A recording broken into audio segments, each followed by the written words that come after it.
C'est quoi le processus pour faire un film? Alors, donc on commence par le scénario. Écrire un scénario, c'est pas évident parce qu'il y a ce que le personnage dit, mais il y a aussi ce que le personnage ressent vraiment au fond de lui. Donc en fait, c'est très sinueux pour savoir, et puis on essaye. En fait, écrire, c'est souvent réécrire. On écrit quelque chose, et après on se dit, non, en fait, c'est pas ça que je voulais écrire, et on change. Ensuite, quand c'est validé, on passe dans ce qu'on appelle la préparation. Et dans la préparation, il y a le casting. Donc on va contacter des comédiens, on les fait passer devant nous, on essaie de voir si c'est les bons comédiens qu'on veut. Et dans la fin de cette préparation, ou en tout cas tout le long, il y a ce qu'on appelle le découpage.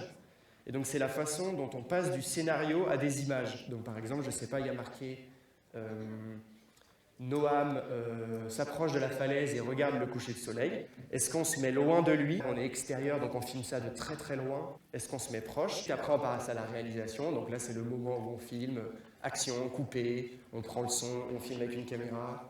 Et ensuite on passe dans ce qu'on appelle le montage. Et donc là c'est mettre tous les plans les uns à la suite des autres. En général, c'est assez drôle parce que ce qu'on a écrit au scénario, au montage, on le change. Et ensuite, après, ce qu'on appelle l'étalonnage, c'est la couleur. Par exemple, le coucher de soleil, à l'image, on a rajouté énormément de orange et de rouge. Tout ça, ça n'était pas le jour même. Et on a juste tiré un peu sur ces couleurs-là pour que ce soit un peu plus joli. Et après, il y a toute l'étape de mixage son. Parce que je ne sais pas si vous savez, mais en fait, dans le cinéma, vous avez les baffles qui sont là, qui envoie les voix, et après vous avez les côtés, et vous avez aussi le fond. Et en fait, on peut rajouter des sons. Et après, on le monte dans des salles.